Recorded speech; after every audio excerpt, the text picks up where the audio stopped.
අපි හැමෝගෙම ජීවිතේ අපි නොදැනුවත්වම පාලනය කරන බලවේගයක් තියෙනවා. අපි ඇවිදිනකොට වාහනයක් නවත්තනකොට මේ හැම දෙයකදීම අපිට උදව් කරන, ඒ වගේම සමහර වෙලාවට බාධාත් කරන මේ නොපෙනෙන බලවේගය. ඒ කියන්නේ ඝර්ෂණය ගැනයි අපි අද කතා කරන්නේ. හොඳයි අපි මෙහෙම පටන් ගමු. කවදා හරි හිතලා තියෙනවද ඇයි මේ ලෝකේ තියෙන හැමදේම නිකම්ම ලිස්සලා යන්නේ නැත්තේ කියලා? අපිව මේසේ උඩ තියෙන කෝප්පය මේ හැමදේම එක තැනක තියාගෙන ඉන්නේ මොන වගේ නොපෙනෙන බලයකින්ද? මෙන්න උත්තරේ. ඒකට අපි කියනවා ඝර්ෂණය කියලා. සරලවම කිව්වොත් පෘෂ්ඨ දෙකක් එකිනෙක ගැවෙන හැම තැනකදීම චලනයට විරුද්ධව ක්‍රියාත්මක වෙන බලයක් තමයි මේ. හරි එහෙනම් ඝර්ෂණය කියන්නේ මොකක්ද කියලා දැන් අපිට දල අදහසක් තියෙනවා. ඒත් මේ බලය හැම වෙලෙම එක වගේ නෙවෙයි. ඒක හැසිරෙන විවිධ විදිහ තියෙනවා. අපි දැන් ඒක ටිකක් ගැඹුරට ගිහින් බලමු. මින්න බලන්න. මේක හරිම සරල පරීක්ෂණයක්. ලී කුට්ටියක් තියෙනවා. ඒකට සම්බන්ධ කරලා තියෙන්නේ නිව්ටන් තුලාවක්. ඒ කියන්නේ බලය මනින උපකරණයක්. මේ සරල පරීක්ෂණයෙන් ඝර්ෂණයේ ප්‍රධාන වර්ග දෙක ගැන අපිට හරිම ලස්සනට තීරුම් ගන්න පුළුවන්. හිතන්නකෝ අපි දැන් අර නිව්ටන් තුලාවෙන් හිමීට අදිනවා කියලා.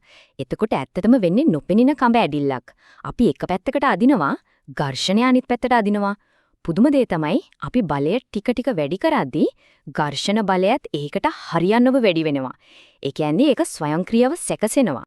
ඉතින් මේකෙන් අපිට පැහැදිලි වෙන වැදගත්ම දේ තමයි මේක. වස්තුවක් නිශ්චලව තියෙද්දී ඒක චලනය වීම වළක්වගෙන ඉන්නේ ස්ථිතික ඝර්ෂණය. හැබැයි වස්තුව චලනීය වෙන්න පටන් ගත්තට පස්සේ ඒ චලිතයට බාධා කරන්නේ ගතික ඝර්ෂණය. ඒ කියන්නේ ඝර්ෂණයේ ප්‍රධාන අවස්ථා දෙකක් තියෙනවා.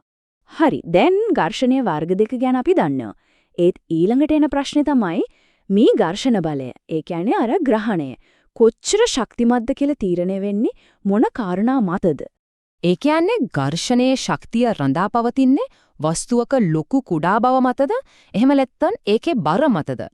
නැත්නම් සමහර විට ඒක හදලා తీර දෙය අනුවද? හොඳයි. උත්තරය අපි හිතනවට වඩා සරලයි වගේම පුදුම සහගතයි. ඝර්ෂණය රඳා පවතින්නේ ප්‍රධාන කාරණා දෙකක් මත විතරයි. එකක් තමයි ස්පර්ශ වෙන පෘෂ්ඨ දෙකේ රළු බව. අනික තමයි ඒ පෘෂ්ඨ දෙක එකිනෙක මත කොච්චර තදින් තෙරපෙනවද කියන එක. ඒ කියන්නේ වස්තුවේ බර.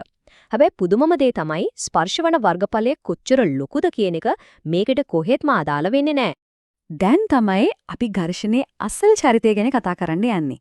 මොකද ඝර්ෂණය කියන්නේ හරියට කාසියේ දෙපැත්ත වගේ. ඒක එකම වෙලාවේ අපේ හොඳම මිතුරෙක් වෙන්නත්, දරුණුම හතුරෙක් වෙන්නත් පුළුවන් දෙයක්. මිතුරෙක් විදියට ගත්තොත් ඝර්ෂණය තමයි අපේ වීරයා. ඝර්ෂණය නැත්තම් අපිට මේ විදිහට ඇවිදින්න බෑ, ලිස්සලා වැටෙනවා. අතට පෑනක් අල්ල ගන්නවත්, කෝප්පයක් අල්ල ගන්නවත් බැරි වෙනවා. අපේ හැම ක්‍රියාවක්ම රඳාපවතින්නේ ඒ ග්‍රහණය මත. හැබැයි අනිත් පැත්තෙන් බැලුවොත් මේ ඝර්ෂණයම තමයි දුෂ්ටය. මැෂින් වල කොටස් ගෙවිලා යන්න, ඒවා නිකරුණේ රත් වෙන්න, ඒ වගේම අපි දෙන ශක්තියෙන් කොටසක් අපතේ යන්න මේ හැම දෙයකටම වග කියන්න ඕනෙත් මේ ඝර්ෂණයම තමයි. මිත්‍රයාගේ භූමිකාවට තවත් හොඳම උදාහරණයක් තමයි වාහනවල බ්‍රේක්. බ්‍රේක් පෑඩ් එක රෝදෙට තද වෙලා ඝර්ෂණය ඇති කරන නිසා තමයි වාහනයක් ආරක්ෂිතව නවත්ත ගන්න පුළුවන් වෙන්නේ. ඒක ඇත්තටම ජීවිත බේරන ක්‍රියාවලියක්. ඒත් බලන්න ඒ එකම ප්‍රතිරෝධය සතුරාගේ භූමිකාවේදී කරන්නේ මොකක්ද? ඒක හැම විටම චලනීයට විරුද්ධව ක්‍රියා කරනවා. ඒ කියන්නේ අපි නිකරුණේ ශක්තිය වැය කරන්න ඕන මේ ඝර්ෂණය පරද්දන්න විතරක්. හොඳයි. ඝර්ෂණය එක පැත්තකින් හොඳයි, අනිත් පැත්තකින් නරකයි.